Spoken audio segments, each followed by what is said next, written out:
this menu. And every day. And I'm like, this has got a glossy finish. I'm like, this is expensive to get done. Every day at the restaurant, they would do that, and it had the weather at each location where the fish would come from. Oh, shit. That day. Across the globe. Like, yeah. That's fucking funny. Oh, man. That's too funny. It was cool. I mean... It's a nice little but it's a little detail. Goodness. But nobody's... Like, that's You don't not need the first detail I asked. No. If anything, if I could, let me smell the fish before you put it on the fire.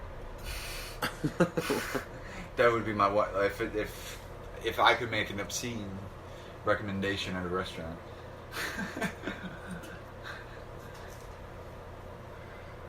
Here we go. I like this. I like where we're going with this. Oh, dude, we should not get into restaurant shit because I would just fucking vent all day. Oh. There it is again. I see it. Picture? Yeah, I'm gonna have to hang that somewhere else other than behind me.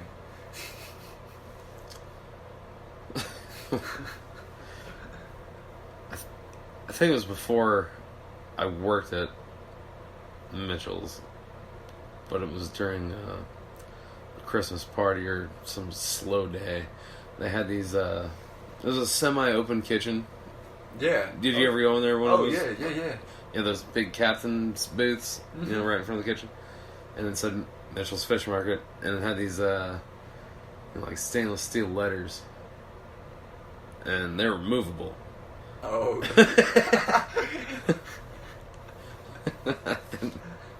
They put Mitchell's Shit Farm. They rearranged them. Nice.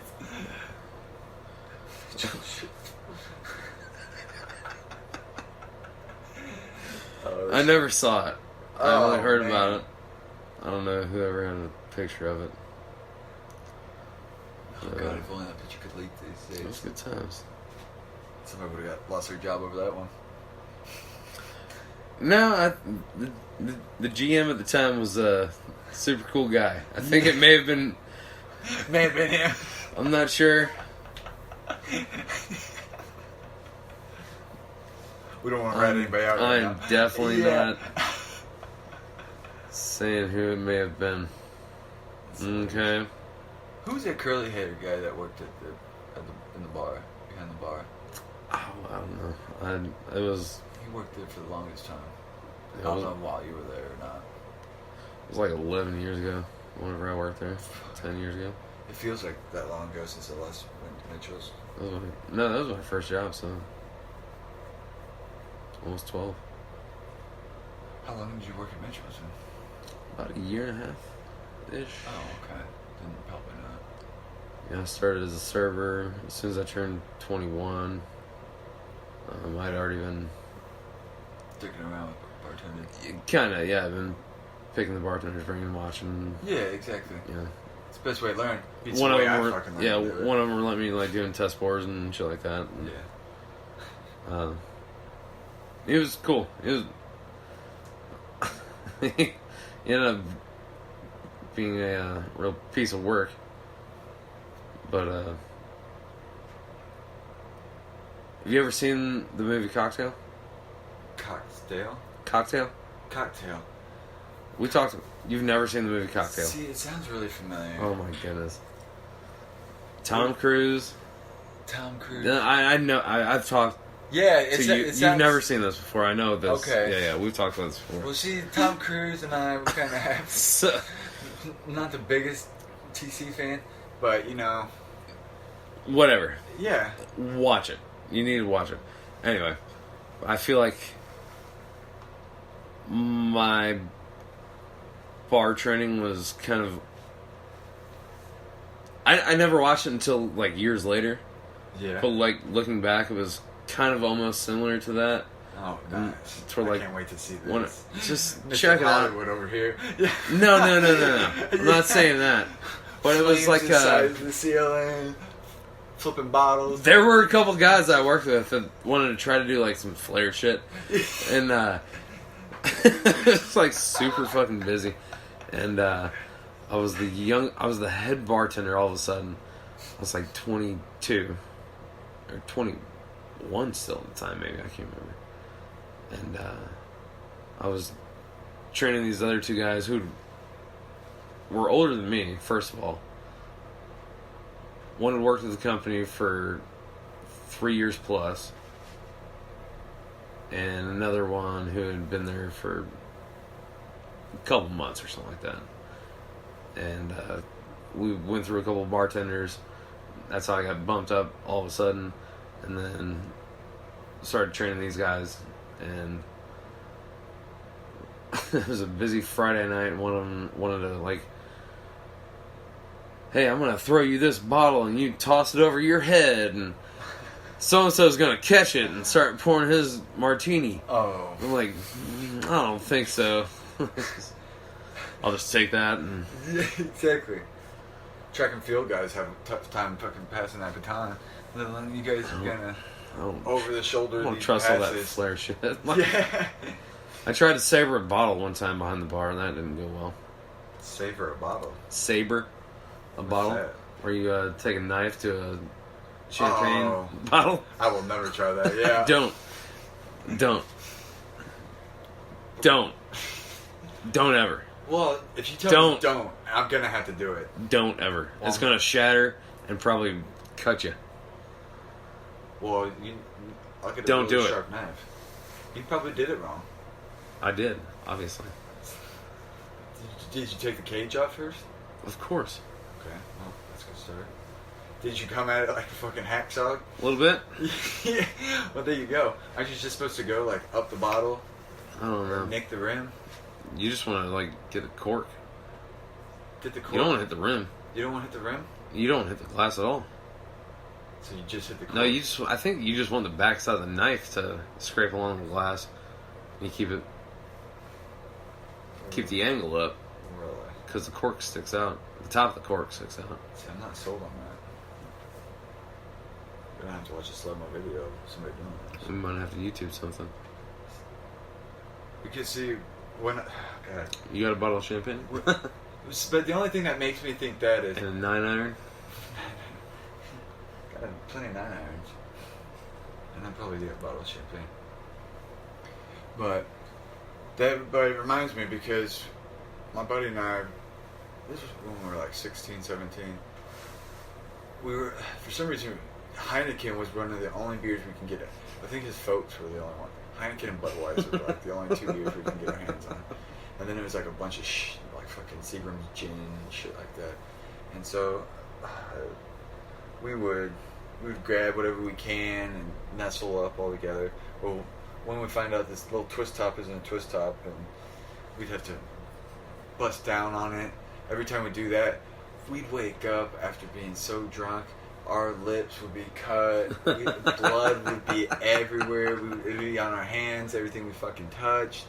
It was just. I remember that happening a And couple times. I'm like, you think you learned your lesson, but this has happened like 24 times, probably plus.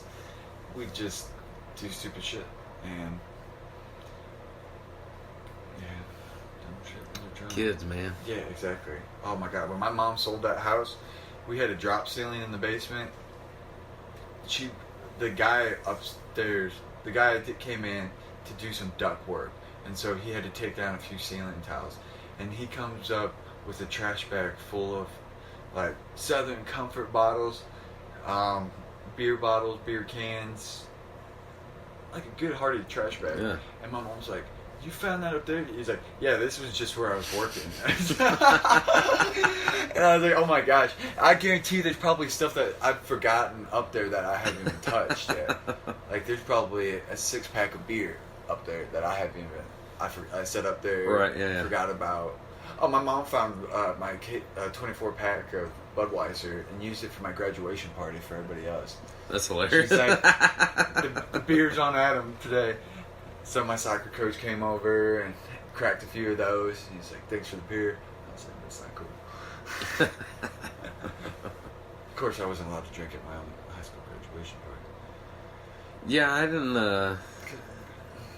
After graduation, I went home. I invited a bunch of people over to my house. I think it was just me and It was my buddy John Ambrose and Chris Hawk. And if I'm forgetting anybody else, but I think it was, yeah, just kind of hung out. As long as it's a tight crew, doesn't matter how many numbers it is. We just had a couple beers. Yeah, we fucking did it, boys. Yeah. We graduated. Yeah. Oh man. We got that Dude, shit. The field parties after that. Yeah. There were a couple And I parties. can't lie. The field parties before. People go out and get a room at the Radisson or something. Like, Nice. get out of here. There's anywhere close to get around. There's find a big tree and nestle up against that. There's no room. Or if you had a truck, that was the thing. Truck beds. Yeah, that was always. I had a 78 LeBaron, That's so great. that wasn't really the LeBaron. shaggin' wagon. I drove my parents' vans around. But your friends loved you. Yeah, it was fun. Oh, the buddies that I had that Yeah. had bands, nothing but trouble went down on those. Oh, things. always.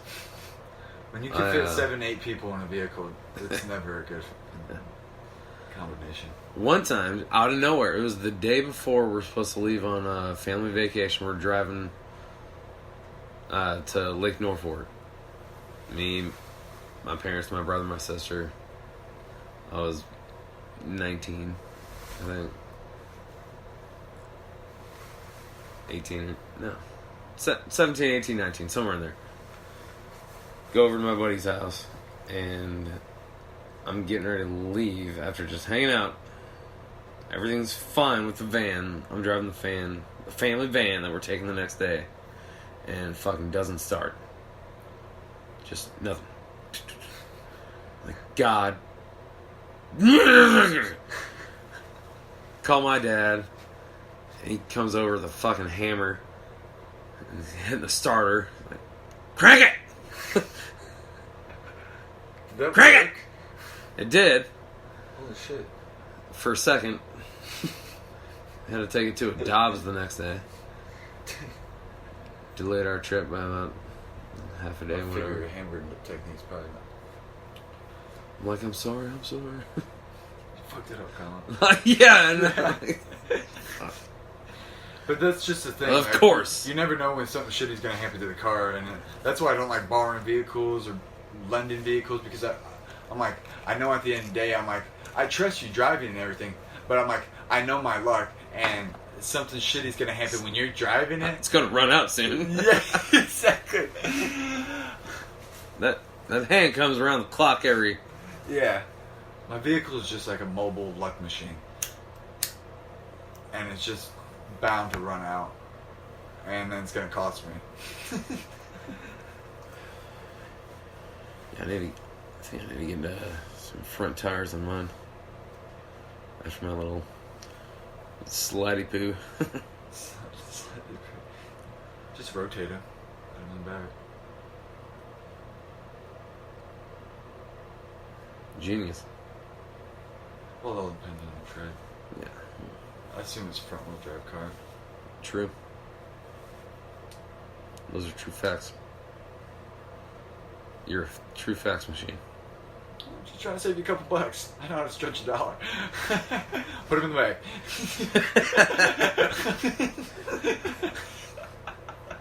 Yeah, I just got the front brakes on and they work well. Well, that's also And I don't think important. there's analog brakes. I fucking hate analog brakes. Fucking jerking motion. Yeah, these just.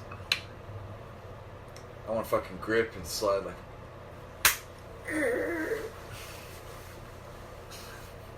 I'll buy new pads later.